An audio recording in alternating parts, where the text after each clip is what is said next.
ça y est, armée et ba maîtriser ba maîtriser pe mutaina mutuka armée yango boka koti ya yibi sumbongo ba yesu ba violer su kota ba nini wana eza exemple à suivre vraiment ko pesa wana madame ozomona donc mango mozo ko tsanga kuna madame Kamere pona nini akimi il le peuple a évité pourquoi Kamere a démissionné. Oh, il fallait Kamere atika peuple a se défendre et s'imiter à 5 présidents de la République à soutenir le président de la République na kokota na fonctionnement interne ya assemblée té. Maintenant on dit atika peuple alanda makamuna ye dossier wana na plénière akimi a commis mukanda ke azo démissionné pour des raisons personnelles. Lokota na ye ça na pouvoir mais c'est comme si des faits ça au même temps opposant et ça au même temps au pouvoir parce que toujours mon participation ya makasi na IDPS na pouvoir ôté. Ils a plus que na trahison, plus que na légèreté, plus bozo kiti sa président plus bas. Tous on a exemple à Israël na Palestine ndenge bazo bunda. Tous on a que Israël azo tambola des pays en pays pour aluka baluka les raisons que guerre en est si là. Israël azo frappé, azo bunda. Le toujours refaire armée. Bozo refaire armée mais sauf que le pouvoir et ça qu'on se plaindre, Là, baloba qui 5 chantiers. Il y a Kabila tila yo sala iloko te. Au 5 chantiers courant il y a 5 chantiers tout monde a quitté. Dans la université ya Mbujimai, dans la université ya Kananga. Batonga yango selon ba normes internationales. Alors que batu basala 18 ans au pouvoir batikali kotonga ata école moko. Et ça là Congo ya opposition te na Congo ya pouvoir. Vous comprenez? Congo eza moko.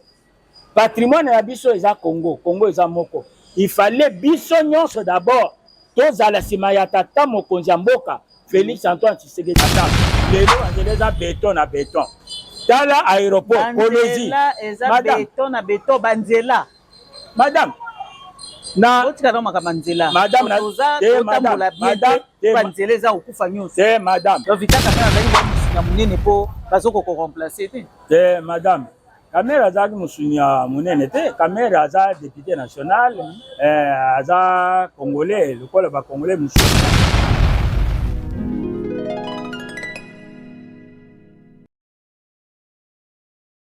Bote na bino ba ebozolanda biso partout dans le monde na émission na bino ben politique au bomesana kolanda na télévision Loali TV partout dans le monde bisino vraiment merci et bien na bino pour bozara toujours coller serré cimenté non bushinga alors mbambote na bino partout oyo bozolanda biso toza vraiment na ba point ebele oyo tokoyeba ko solola na bino elongo mingi kotala discours ya chef de l'État oyo auté ko sala jeudi passé na conférence de la paix oya oyo so sangisa ba Grand Lac na Paris et puis tokolobela quand est-ce que président et assemblée nationale à Kobima et tout ça vraiment là bas sujet oyo tokoyeba ko solola elongo et mingi pe le retour de Kabila qui est attendu ici à Kinshasa et tokoyeba ko solola nazanga mokote naza bongo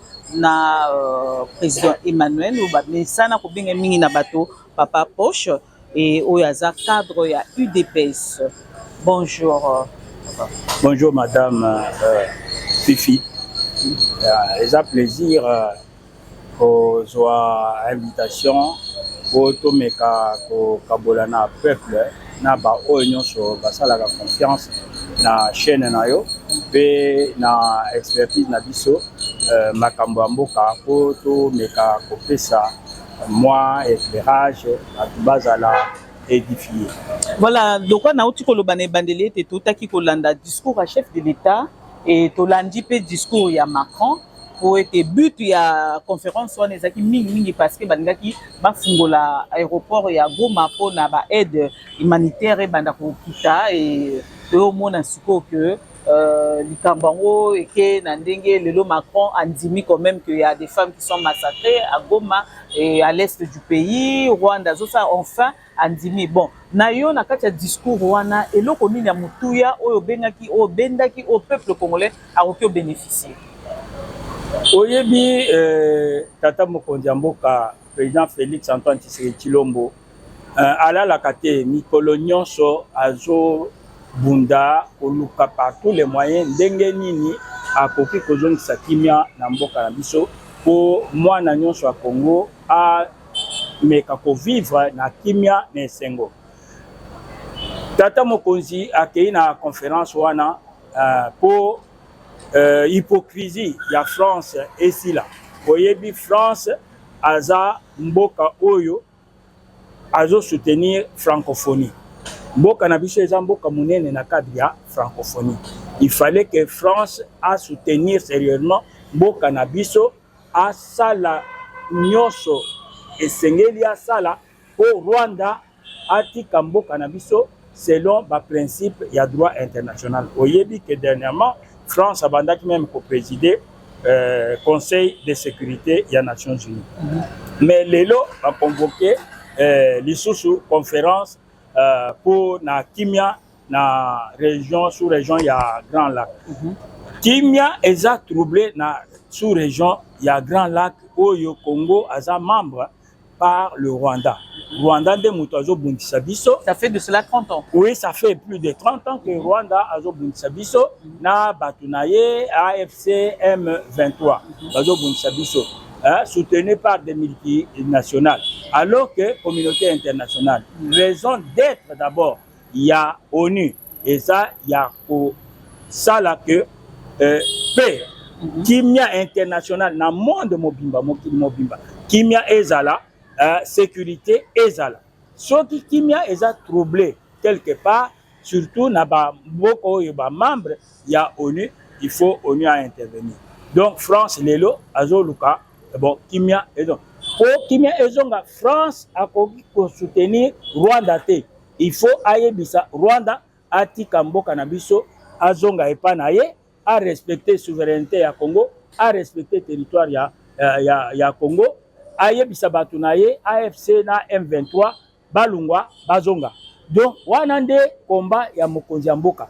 Mais mokonzi ya mboka alobi que pota oyo est ya mboka na biso ezokaki eza ya plus de 30 ans jusque là pota wana bakangi yango te ekauki te.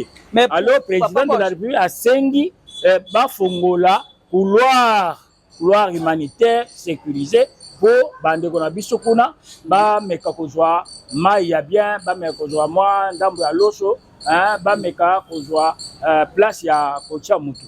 Bon, alors tozomona na ba pays nyonso oyo eza na ba guerre tozomona que tozona exemple ya Israël na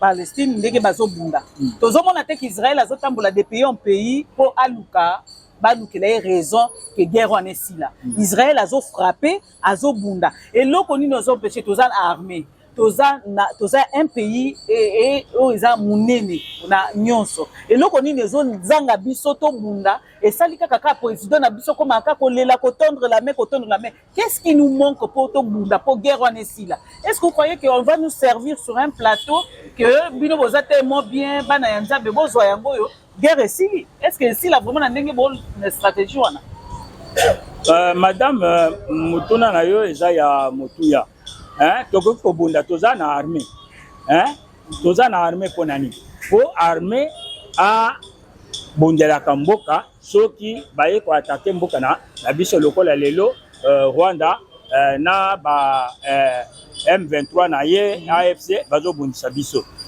Mais oyebi bien que ceux qui tondimi option kaka ya kokende bitumba ekopona kaka batu ya Rwanda te batu ya M23 AFC te ata kote na biso pe batu bakokufa tango batu bakokufa batu wana nde bakovoter président de la République puisque président de la République aza élu au suffrage universel.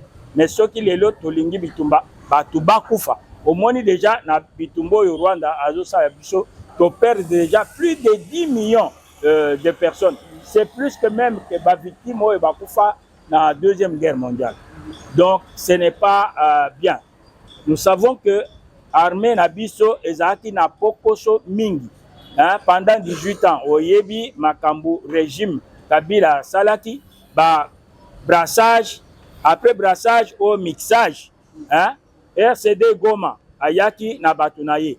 RCD Goma abanda koboya ba soda na ye kuna na est baya koto puisque ebele ba soda wana bazaki ba Rwandais baye ko créer bitumba babomi musée Laurent Désiré Kabila Joseph Kabila aye tant Joseph Kabila aye kundabatoire mwana ya RCD a bondisi lisusu mboka na biso tolingi to poursuivre ye balobi non non il faut batika ye akende kotanga donc omoni bon au lieu tout ça la armée ezala armée puissante lokola tangu ya maréchal Mobutu mais Kabila abanda kondima ba mixage ba brassage donc armée na biso ezalaki vraiment affaibli. Mais les lots toujours refaire armée. Vous aurez refaire armée, mais sauf que le pouvoir est ça qu'on se plaindre, Le seul, est-ce que le seul pays où on a monde et sali guerre pour tout le monde en Afrique du Sud, bah ça là qui guerre, les lots basés na calme, moko total et pays ça développé. Nani Angola. Bazalaki na guerre et les lots tout monde que babundi parce que na guerre union c'est toujours na bateau ba okufa na bateau ba obika boy bisabiso te que ndenge président zo bundate na est kuna bateau ba okufa te il y a des femmes qui sont violées il y a des ba maman au baza violées et donc pas ces akaka donc il faut qu'on luka ko serre pota wana soit ko kata lokolo soit ko luka ko soigner pota et les otambola ka na pota ngoya nazoka Luka solution, soit bokati likolo, soit bosani ni peuple père moi là effectif directement.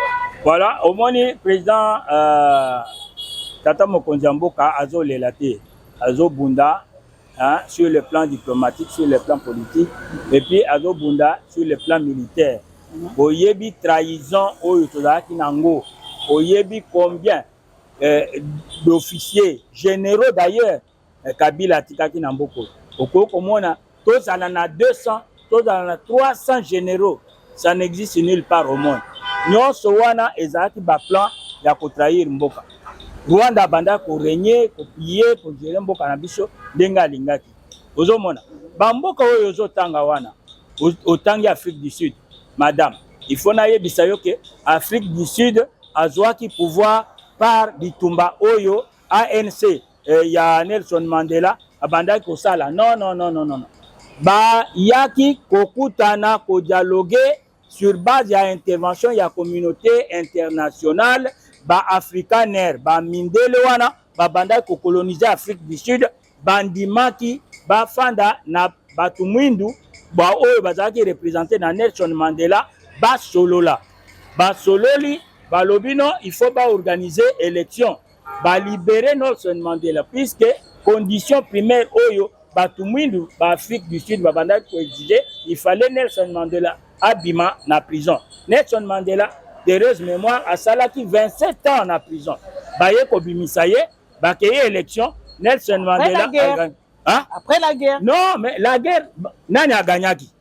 Mindelende il fallait ba gagner. Mindelende bazalaki na ba arme bazalaki na ba soda bazalaki na makamnyoso. Mindele il fallait ba gagner mais au lieu Mindele ba gagner la communauté internationale a yé ko dialoguer à lobby non trop c'est trop plus question de guerre bino ba Mindele bo gérer Afrique du Sud pendant plusieurs années il faudrait beaucoup habiter beau fendre ensemble beaucoup habiter comme ça beau organiser élection hein, tout le monde n'a ko gagner élection de ba yé ko organiser élection Mandela a l'équipe a sali 4 ans na pouvoir a yé ko tikela Tabombeki pour pouvoir yé à Tikali président honoré. Ozomona. Donc attends na Angola Savimbi abanda ko sala bitumba. Azaki toujours rebelle. A gagnaki guerre wana te Dos Santos. Bazaki na pouvoir ba gagner. Ça qui exemple wana pona il y a eu le pays où bazalaki na guerre paix et bunda basi ba commence qu'on a paix. Donc ça veut dire que biso fait tokoki ko bunda si ton luka solution ezala to perdre to gagner mais to bundande madame nazo yebisa yo ke tozo bunda oyebi combien de soldats congolais azaki trahi bakufa na est toza na armée tozo bunda et puis tozo former ba soldats mususu qui tona à produire awa hein bataillon mobimba hein baptisé bataillon wana panthère noire donc na EFO kuna na Kananga ba former awa na Équateur ba former également. Donc toujours former armée oyebi ba ebele ba généraux na ba colonel oyo ba rwandais ebele bâtiment puisque bayebi bien que baza ba congolais te bayebi bien que baza na parcours hein ya académie militaire te oyo bako ko prouver que batanga même Valère azalaki na affaire la défense alobaki ke ba soda nyonso ba bana pourquoi bo primaki a continuer elon wana parce que na elon wana ne bonge boye ba infiltré. Non. C'est comme si ils ont truc moko ils ont joué wana que peuple a oye batté de quoi il s'agit. Non madame, Jean-Pierre Bemba c'est un homme. Les hommes passent, les institutions restent. Donc ezalaki gouvernement oyo ya Soumino et bandai ko sala makambwana. Hein? Mais lelo ba moni que Jean-Pierre Bemba il faut la remplacer par monsieur Kabombo. Et hier Jean-Pierre Bemba a zappé na expérience na makambu ya ba transport hein, aérien, routier tout ça. Il fallait attendre na transport et voie des enclavements où il est encore nécessaire. Mais le gouvernement reste armé. Et ça il y a gouvernement azotala makambwana azolandela ba formation na makambu nyonso. Vous voyez? Donc il y a monté en puissance. Oyokati ndenge armée na biso est frappé ba position ya M23 AFC hein na ba Sukhoi oyo toza nango na ba armement lourd donc artillerie lourde. Donc à partir de maintenant ils ont insulté. Oui, je vous dis. Ils ont bolongo libango. De nazo yebisa yo ke ata na Angola bazwa victoire te bitumba esila qui parle la victoire soit il y a MPLA ou bien il y a nani troupe ya Savimbi ba sololaki ba kenda na élection mais là tant ba kendeki na élection Savimbi peuple angolais ayebisa keni yo salaki bitumba oboma ba angolais mingi mais lelo ozo ya poto pesa yo voix okoma président ya Angola c'est puis ça batunyo soit na obomaki po baya ko voter ozo mona pourquoi mokonzi mboka azo tenir puisque ceux qui sont dans la population état azati partout au monde tanga histoire il y a la guerre première guerre mondiale deuxième guerre mondiale il y a eu même le plan Marshall. Pourquoi ce plan Marshall a été mis en mouvement yo soit les gens makambo ya kosolo là komona après bitumba toko kosala eloko nini donc kokoko gagner par les armes mais beaucoup finir ko fanda autour ya mesa moko pour total intérêt ya vaincu wana moto ya perdre hein ba minorité kuna ba perdre donc ba ko zala ndenge nini ba ozala gérer ndenge nini yango wana bodomona bozolo bake il faut qu'on vende tout mais président azolo la dialogue bon ko lingate c'est trop dit mais na sens azolo bake akoki na minute akoki ko sala dialogue te pour azomona nécessité ya dialogue te mais entre temps bato bazokufa bozokende ko lukaka France asala boye États-Unis esala boye alors que biso moko na mboka awa bokoki ko benga ba oyo baza frustré boye tout dolo babo to solo là to silisa guerre wana mbala moko pourquoi ezosalema te et tozolukaka kaka bato nde baede biso madame omoni moto eza na ndako ezopela. Pendant que ndako ezopela, qu'est-ce qu'on fait d'abord? Il faut to sangana to boma moto to protéger ndako na biloko eza na ndako na bato baza na ndako.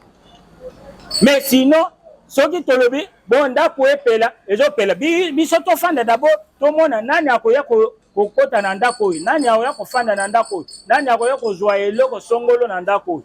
C'est pas comme ça. Ndako ekozika, c'est fini. Lobi wa utika na maboko polele boza na eloko te. Ya wana ifo to mona ba aide na maboko mususu ndako mezo continue kopela. Otuni ngai nazo pesa yo eyano. OK. Ah madame, boza na mituna biso to pesa yo eyano. OK. Mboka ezopela moto. Rwanda abomi batu combien? AFC na M23 ba abomi batu combien? Olobi makambo ya viola. Basi baza violé. Bana bazo boma batu. Hein? Moyen ya ko gérer mboka ezate puisque batu bazo kufa bazo piller richesse ya mboka na biso en désordre alors que richesse wana il fallait esalisa peuple. Donc qu'est-ce qu'on fait normalement pour aider le pays? Il fallait biso nyonso bana Congo, hein, puisque Congo ezana Congo ya opposition te na Congo ya pouvoir. Vous comprenez? Congo eza moko. Patrimoine na biso eza Congo eza moko. Il fallait biso nyonso d'abord tozala sima ya tata mokonzi ya mboka Félix Antoine Tshisekedi Tshilombo. To bengana Munguna, to bengana Rwanda na allié na ye M23 AFC. Soki batwana batikeli biso mboka bakei kimia ezongi na mboka yango wana tobi bwala kimia ezongi na mboka il faut bana mboka baya to solo to mona eloko nini tokoko kosala oyebi mokonzi ya mboka depuis mandat na ye ya libuso ti lelo maboko na ye ezalaka kaka polele po ayamba congolais nyonso oyo aza na bwanya oyo azolinga kimia na mboka. Donc a associé ye po to mona ndenge nini toko kokonza mboka na biso. Mais pour ça la dialogue avant batu wana bazo condamner Rwanda te tala basango wana bazana ba Rwanda basango wana bazana ba Moïse Katumbi bazana ba Kabila yo oyebi Kabila asali makambo ebele lelo président Sarkozy azana boloko Sarkozy aza président ya kala ya France mais azana boloko akoti boloko ba condamné ba jugé ye ba condamné pour na association ya malfaiteur Matata Ponyo a détruire aibi mbongo oyo elingaki e bimisela bana Congo biloko ya kolia nzala esila aibi mbongo wana akei kotonga université na Kindu Manyema. Donc aza condamné. Oui, batu nyonso wana baza condamné bazoki ma justice eza na mboka nyonso nazoyebisa que président Jacob Zuma oyo ya Afrique du Sud akota boloko ozomona. Donc il n'y a pas mutu moko oyo aza likolo ya mibeko dialogue ekoya mais avant dialogue ya nani yango azo initier dialogue? Rwanda nde mutu azo senga baya kosenga dialogue na mboka po ba Rwanda baya kokota lisusu na mboka na biso en masse babanda kokonza biso lisusu. Non madame, tala batu nyonso bazo sala makelele o dialogue ata moko te azo condamner Rwanda, ata moko te azo condamner AFC, azo condamner M23 ke batu wana bazo boma ba Congolais. Etienne Tshisekedi wa Mulumba, de mémoire madame oyebi Etienne Tshisekedi wa Mulumba. Etienne Tshisekedi wa Mulumba pendant que le maréchal Mobutu a tchaki dictature moko la plus féroce de l'Afrique. A lobby ye Mobutu nde mobali ye moko kaka mobali na mboka mobimba. Etienne Tshisekedi alakisaki ete azalaki ye moko mobali te mibali mususu bazalaki na mboka oyo. Donc UDPS abotami. Tango UDPS abotami na 13 parlementaires. Etienne Tshisekedi atikala kobima mboka na biso te po abundisa dictature.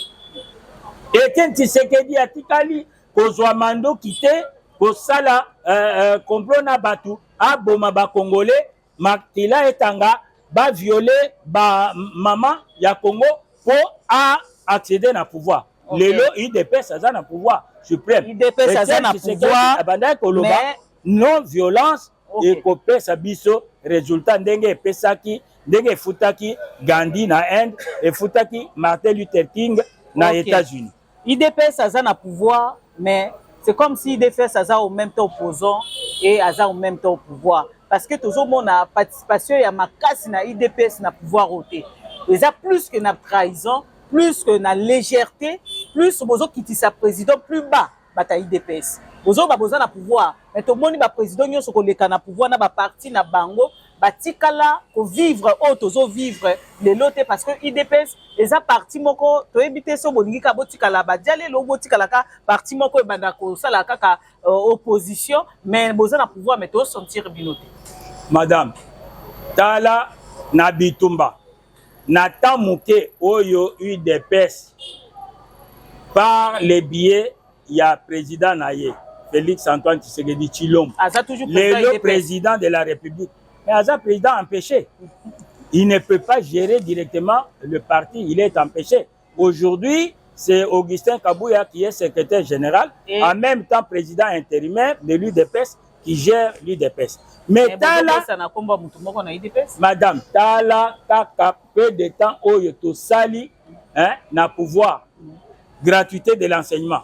Alors, Constitution Oyo, elle a promulgué le 18 février 2006, article 43, Oyo, Itali Makambo, il y a gratuité à enseignement. Et madame, enseignement, ça m'a bien. Aujourd'hui, on a des résultats toujours joie. Il y a eu gratuité de l'enseignement. Il y a eu l'université Totonga. Dans la université Yambujimai, dans la université Yakanam. Tonga Yango selon la norme internationale. Alors que Batubasala 18 ans au pouvoir, Batikali Kotonga, ata école Moko.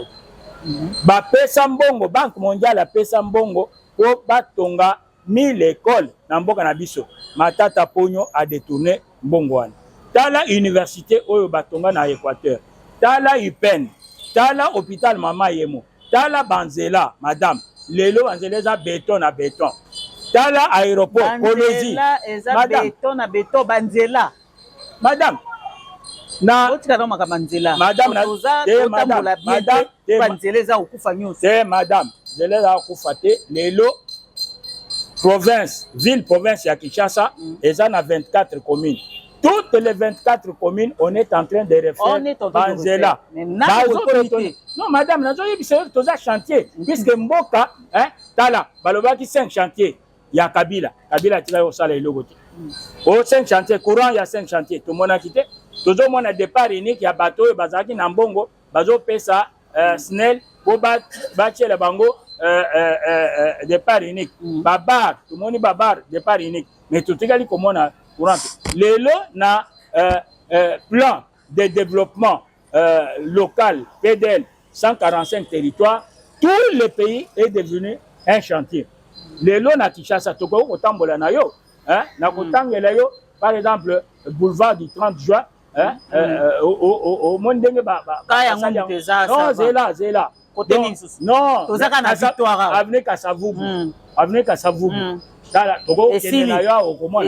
Mais bazo couler béton, aux hommes va couler déjà. Avenue de la Paix, avenue du Livre, Ngongo Lutete, Mutombo Kati, Kalemi. Madame Nazoye Bisayo ke tozana chantier. Au moins il va embouteiller les Zalaki na boulevard du 30 juin. Lelo et Sili. Lelo et Sili. Donc kende na yo boulevard du 30 juin. Donc, puisque avenue na route Kotangela et puis donc toutes les 24 communes. Toko kendenayo en face ya commune. Que dans peu de temps Tala Makambo, président Félix Tshisekedi Asali, azo continuer ko sala, Tala gratuité à maternité, Tala hôpital bazo tonga. Madame, donc il faut considérer cela. Tala armée, toujours réformé armée. Tala réforme belé oyo totie na mboko même Rwandais bazali na mboko bazo kima bazo mikima ba Robert ozo mona ba Robert ba Moïse na Lugaba bazo condamné donc madame nazo bisayo zala calme peuple à la calme ngala zo sala nka musala na peuple à la calme peuple à la confiance donc bitumba oyo ezo sila kimia ezozonga na mboka mokonzi ya mboka azolala te azoloba toujours le peuple d'abord parce que le peuple d'abord eza testament papa Etienne Tshisekedi wa Mulumba texte de limité peuple d'abord peuple azala nzala atikali kozwa manduki te po azwa pouvoir eza eloko te mais peuple azala nzala peuple ayebolia te mais peuple d'abord alors que bino bo détourner ka bambongo bozo sala ka bien nini kaka bino moko ka nde bozo vivre bien peuple azala nzala le bobi peuple d'abord nazo yebisa yo ke service national et salamaki na musée Laurent Désiré Kabila mais depuis musée Laurent Désiré Kabila depuis Joseph Kabila service wana etikalaki kaka na Kanyama Kasese territoire Kanyama Kasese na Katanga na Olomami. Mais lelo Félix Antoine Tshisekedi Tshilombo ba konu na oyo babandaki koboma pamba ba jeune Jean wana Félix Tshisekedi Tshilombo azui bango atie bango na service bakuluna bazozonga ba braqueur ezosala en plein jour to monana mte bakuluna bakomo kotela bato na bandako ezosila kaka te ba braqueur en plein jour na 8h 9h bazosala biloko esalama na mte dole bozolo ba makamsusu to vanda to zala neti tozo vanda vraiment na kini bozana lola te bomona makambe ezoleka na mboka. Madame nazoyebisa yo ke oza journaliste sala ba enquête tozosala ba enquête yango na olobaki nazoyebisa yo bo na mokili mobimba okotikala komona eta moko te ata na États-Unis ba champion ya démocratie ata na Europe okotikala komona te pays moko oyo criminalité eza zéro. Na France sango azosala messe mutu aye na arme abomi sango yango wana bao ya biso pe bazwi exemple wana na mandat ya président. Madame opposé nga question nazopesa yo eyano nazoyebisa yo olobi ke awa bakoluna bazali mais bakoluna bazali il faut sécurité ezala toza na police toza na armée bazokengele mboka donc bazolutter pour bacriminel wana bazala mis hors d'état de nuire olobi makambo ya braquage. Est-ce que va détruire agence ya Roban police aye armée eye ba maîtriser ba wana ba maîtriser pe mutaye na mutuka armée yango boka koti ayibi su mbongo ba yesu ba violer su kota ba nini wana eza exemple à suivre vraiment ko pesa wana madame ozomona oki mango mozoko tsanga kuna madame ozoki mate nazo lakisa yo que toza état de droit ba maîtriser kwaza na munduki ya jouer ba maîtriser ba braqueur wana lelo baza jugé na tribunal militaire na ba militaire na kati peto loba pe madame omoni mwasi wana ba condamné ba militaire oyo ba salaki buzoba ba condamné bango ba oyo balé ba kimi wana ba condamné bango par défaut. Vous voyez madame, nous sommes un état de droit, donc nous sommes là pour que la criminalité est si là. Mais ata na États-Unis ozomona ndenge batu bazotambola na ba arme bazobomana donc okomona zéro sinon tokokota lola tokozala na mokilité tokokota lola puisque na lola nde criminalité ezate mabe ezate kolela ezate mais na lola bandaki likolo le onge nani diable bundisaki nzambe ezaki na lola mais babwaka ye awa na se boye kosala musala na ye ya mabe ya koboma ayibi un tiers ya banjelo akiti na bango toza pe matela makambo nzambe toza na makambo na biso awa tosisa nano awa alors parler nani assemblée nationale ti lelo na minute vraiment ebele te président eza vraiment kokoso mpona koremplacer Vital Kamerhe donc Vital Kamerhe azalaki vraiment mosuni ya monene mpo bazoko remplacer te madame Kamerhe azalaki mosuni ya monene te Kamerhe aza député national aza congolais lokola bacongolais mosusu baoyo bazomérite oyebi ke toza na mibeko na mboka oyo toza na règlement intérieur ya assemblée nationale na mibeko wana balobi première force politique na mboka na biso nde akozwa primature ekomami bongo ata na constitution na biso mobeko likonzi ekomami bongo elobi président de la république azo nommé premier ministre na katikati ya parti oyo eza na badepute ebele donc parti ya liboso donc première force politique na mboka na biso eza UDPS na ba allié na ye na mosaïque na ye yango wana non nazopesa yo yano madame okatanga pourquoi ika peuple alanda donc première force politique UDPS il faut azwa premier ministre président a nommé madame Toulouka première ministre chef du gouvernement pour la toute première fois dans notre pays. Moi j'ai commis première ministre elle a eu des UDPS. Maintenant, première force politique, l'issue au niveau de l'Assemblée nationale.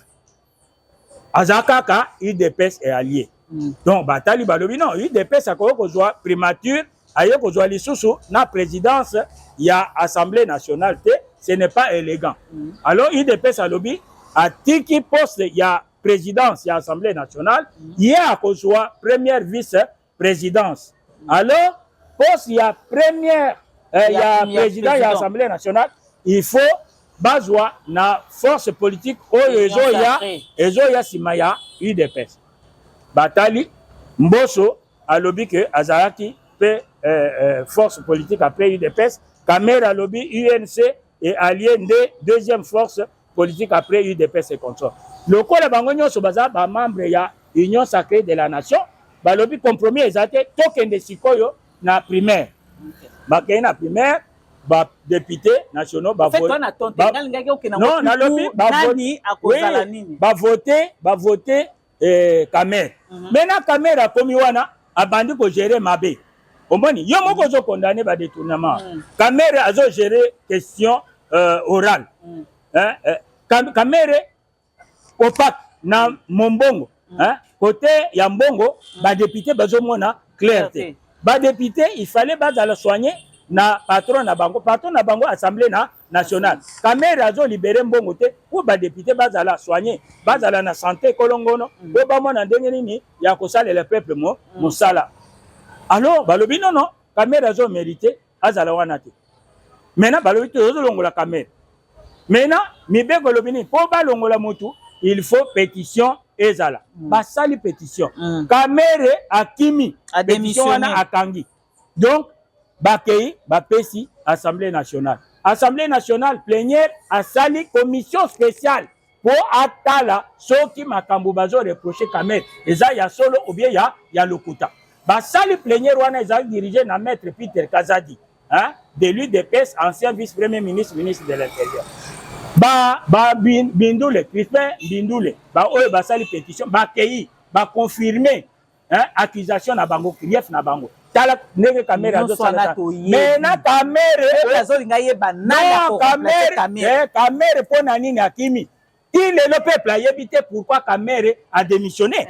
Oh, il fallait Kamera tika peuple a ko se défendre et s'imiter à 5 président de la République à soutenir le président de la République na kokota na fonctionnement interne ya assemblée té. Maintenant on dit à tika peuple alanda makamuna ye dossier wana na plénière Akimi a commis mukanda ke azo démissionné pour des raisons personnelles. Lokota na ye a démissionné pour des raisons de convenance personnelle ba linga ki ba chasser ye ba humilier ye na assemblée nationale. Donc Akimi le loyo kaka principe moko wana nde tozo tosa il faut batala parti politique nini ou bien regroupement politique nini azana ba député et belé. Soki UNC est allié. Ok, UNC a présenté candidat naïe. Il paraît que les beaux-frères, oh, il y a Kamer, Aimé Bouge, deux bazo présenté. Ok, ceux qui va présenter Aimé Bouge, tout le monde peuple là. Non, tout le monde, non, UDPS, Union pour la nation congolaise, UNC, il y a Kamer, et ça parti membre, il y a Union Sacrée. Bon, Union Sacrée a avalisé candidature, il y a force politique, oh, et Sengeli est présenté candidat comme ça pour la dissension et la Union sacrée. Bon, va présenter Aimé Bouge. Aimé Bouge est beau frère ya Kamer. Aimé Bouge est ministre ya Bidje. Bon, total ya Makambo Salati, aux génération Aimé Bouge, Babimi Simbongo génération. Il est là, riche, il a plus de 3 milliards de dollars. Donc, est-ce que UNC est un parti familial ou bien est un parti national? Ok. Ceux qui vont montrer que na UNC, Moutoumoussousou, ou bien candidat à province Moussoussou, ou bien il y a Est, mais il y a na parenté na Vital Kamerhe, donc à quoi ça ok. Mais il paraît que même Vital Kamerhe, président, il y a UNC, à soutenir publiquement candidature, il y a beau frère Naye. Soit disant que le président a soutenir. Non, le président n'a pas à soutenir ou pas. Président a une institution, première institution, il y a un beau cannabis, ce qu'on tangue article 68 de la Constitution, le conduit nabiso. Donc, président a un fonctionnement intérieur, il y a une institution. Président, il y a là, Union sacrée de la nation, à s'organiser, à yamba candidat, Oyo, va présenter na UNC, et puis, candidat Wana, Azala, voté pour des raisons formalistes na plénière, il y a Assemblée nationale, c'est fini. Le président a comprendre acte. Bon, donc ceux qui ont aimé Bosch, problème est athée. Toujours c'est l'union sacrée à prendre acte, et puis plénière, il y a Assemblée nationale, et voter, aimer Bosch de manière formaliste, et aimer Bosch à gérer. Mais on risque de dire, le roi est mort, vive le roi. Encore, bataille de paix sur Lukaka, si le côté, si les causes à la terre. Il y a des paix, tout ça n'a problème. Tout ça, première force politique dans ce pays. Hein? Au niveau national, tout ça n'a primature, et puis au niveau de l'Assemblée nationale, tout cédé, présidence. Tout ça n'a problème. Quand l'UNC a s'organisé. D'ailleurs, le président a eu de l'UDPS et secrétaire général Augustin Kabouya a pris aussi acte et soutient la candidature de Meboche, puisque c'est la candidature présentée par son parti politique, l'UNC. Donc, l'honorable Augustin Kabouya, député national, secrétaire général et président AI de l'UDPS, a pris acte de cela. Donc, il n'y a pas de problème. Ok, il n'y a pas de problème. Tout ce qui est vraiment dans la émission Nabiso. Alors, quand est-ce que l'UDPS ou parti au pouvoir, Bozo s'est préparé pour la sortie? Parce que Botika Lika a presque une année et demie pour libérer pouvoir. Bozo préparé à Mondengeni. Parce que c'est comme si ça ne s'annonce pas, Bazo Lukaka changement de constitution, c'est comme si des personnes ont bougé sous thé. Madame, c'est Pelika na pouvoir Botika Libela? Madame Oyebi, na science politique. Na science politique, Machiavel a l'obaki que la politique est la guerre faite sans armes, tandis que la guerre est la politique faite avec des armes. Donc la politique, c'est la guerre. Donc, UDPS a le pouvoir, puisque UDPS a détenteur du pouvoir. Détenteur du pouvoir, a peuple. Article 5, il y a la constitution et lobby en gros. Que peuple est des sources légitimes, il y a pouvoir. Donc, pour le peuple a au pouvoir, il faut qu'il y ait la urne. Ce qui, tant vous ayez pour qu'il y ait la urne, bon, peuple a jugé. Ceux qui ont sa confiance dans UDPS ou bien ont sa confiance dans Moutoumoussousou. Mais pour l'instant, Moutoumo côté a droit, il y a que non, UDPS est côté le pouvoir ou bien côté le pouvoir. Bien sûr, tout ça parti politique pour la conquête, exercice, la conservation du pouvoir de manière démocratique. C'est ce que nous faisons. Donc, pour aujourd'hui et pour l'heure, luttons pour que la paix revienne au pays. To bunda, to salagnoso, to soutenir le président de la République. Biso nyonso to zarabomoko. Congo de patrimoine na biso. Congo de héritage na biso. Kimia ezonga na Congo. Mais batu bazo loka dialogue. To sala dialogue intercongolais. Il y a eu la formule 1+4. Et puis ça qui solutionne en boka na biso te. Peuple atika leka ka souffrir. D'ailleurs la formule 1+4. Dialogue wana organisé à San City par le président Tabombeki. Donc, Bitumba et Salamaki na Kinshasa entre Basoda proche à Jean-Pierre Bemba na Basoda proche à Joseph Kabila. Bitumba et Salamaki na mboko madame Kobo Sanate. Donc, Batuba Koufaki na Kinshasa alors que pouvoir wana soit na tozongi kaka potolo bake pouvoir et ko longwaka na maboka IDPS kaka jour guerre ici là. Donc, so guerre qui 40 ans. Donc, tozaka na pouvoir. Madame, nazo yebisa yo que toza na mibeko na mboka na biso. Lokola toza na mibeko na mboka na biso, toto sa mibeko. Biso tozo landa makambo mibeko ezo loba. Constitution bozo ba changer. Non, madame. Makambo ya ko changer constitution ou pas, ce n'est pas la question, madame. Puisque constitution yango moko ba changer yango déjà na Kabila. Constitution oyo tozwaki yango par référendum. Va publier, va promulguer la constitution et Joseph Kabila, président à l'époque, le 18 février 2006. Mais tout comme en janvier 2011, à peine constitution, et l'ingake pour qui ça 5 ans, PPRD, Joseph Kabila va changer la constitution. Par l'ongoli, 2 tours, il y a élection présidentielle. Pour barrer Zélan a été Tshisekedi Mulumba, qui devait prendre le trône présidentiel, puisqu'il n'était pas dans la course en 2006. En 2011, Andimaki, Kokota na Sousa Lobi, Soki Aboy Kokota na course, le peuple va les traduire en justice pour la non-assistance à personne en danger. Etienne Tshisekedi andimaki kokota na cour. Ba changer mbala moko constitution, ba consulta ki peuple te. OK. Omoni donc makambi ya changement ya constitution.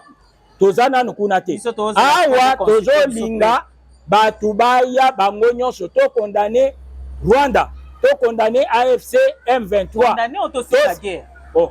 Toujours ça la guerre, mais en même temps, toujours utiliser voie politique, la voie diplomatique, madame. Okay. Guerre, ce n'est pas la voie par excellence. Condamné. Madame, nazo yebisayo que toza mboka ya liboso te, makambo tozo sala, eza makambo sala maka na ba pays civilisé nyonso oyo. Tozo mona. Donc, tozo linga kimia ezonga na mboka. Congo na biso a recouvrer intégralité. Il y a territoire national naïe. 2 410 km² de superficie en Mboka Nabiso. To recouvrer nyonso wana kinya ezonga na mboka comme ça to ko solola komona ndenge nini. Mais ba oyo bazo senga dialogue wana bazo linga ba pouvoir facile. Aussi to lobaki na Kabila zozonga. Non, madame Kabila azonga. Mais oyebi Kabila aza condamné na autre cour militaire. Maman, Matata Ponyo est condamné par la Cour constitutionnelle à 10 ans. Baïbi. Madame. Pourquoi là vous condamné Costa Mutamba azwaki moya obimate. Costa Mutamba za lelo tina prison. Alors pourquoi vous ratez Matata Ponyo? Non, exemple aux d'ailleurs aux cité Mutamba ça prouve d'abord que nous sommes un état de droit. Biloko etikali ko sale maté. Mutamba aza ministre d'état, ministre non madame. Nazo yebisaye otikala koyoka à l'époque il y a Joseph Kabila. Ba détourner 32 millions de dollars awa. Congo Brazzaville a futaki biso ya SNEL. Hein? Est-ce que Tikali Koyoka ata ba interpellation tout simplement. Mais dans le régime, il y a Félix Antoine Tshisekedi Tshilombo où il y a l'état de droit. Vous avez un ministre en fonction. Ministre en fonction. Bazo jugé ba condamné ya bonne du forme. Vous comprenez? Et il va faire la prison. Par exemple, ça est belé madame tant ils ont permettre. Et là, quand tu vois ça, la Kabila, soka lingi aya, mais aza déjà un problème na autre cour militaire où est condamné. Na uti kotanga président Sarkozy, ba kotie na batie na prison, ba condamné pour une association de malfaiteurs na dossier ya Libye. Ndeko na biso Muammar Kadhafi akufa, Sarkozy atikala na banyongo ya des dizaines de millions de dollars ya Kadhafi ya Libye. Atikali ko futa ngote lelo aza na prison. Azalaki moins président, aza moins président que Kabila te, aza moins président que Jacob Zuma te. Donc aza individu, donc sénateur de droit, sénateur à vie, il doit respecter Mibeko ya Congo. Soka respecter Mibeko ya Congo te, justice ezanaye. Soka ye bien. Mais autre cour militaire azanaye. OK. Ah. Merci papa Ponch Landing opesa ki opesi biso vraiment ton na yo malgré difficulté facilité à kozoyo mais quand même au répondre vraiment biso. Alors pour na ko sukisa na nyon sotorobi synthèse. Synthèse est que mboka na biso ezana bitumba. Tata mokonzi mboka azobunda na ndenge nyonso sur le plan politique, sur le plan diplomatique et même sur le plan militaire, puisque toujours forcé, toujours formé. Au yebi to sensibiliser ba Congolais nyonso, to sengi na ba jeune, hein, basi mibali, ba mikoti na armée, ba répondaka massivement, ba former bango pour armer na biso ezala qui veut la paix prépare la guerre. To lingi to zala sima ya mokonzi mboka, ba to bazala distrait au dialogue ceci cela. To ko dialoguer alors que mboka ndako ezopela. Hein? Il faut tout bon moto comme ça que ko solo là. Donc bato oyo bazo senga dialogue wana baza na Rwanda bazo linga ba Rwandais baya lisusu ko konzamboka na biso ndenge basalaki du temps ya Joseph Kabila. Okay. Merci beaucoup pour la confiance puisque binonde pour votaki Félix Antoine Tshisekedi Tshilombo à 73%. Na bandeko ya poto pour la toute première fois ba votaki pe.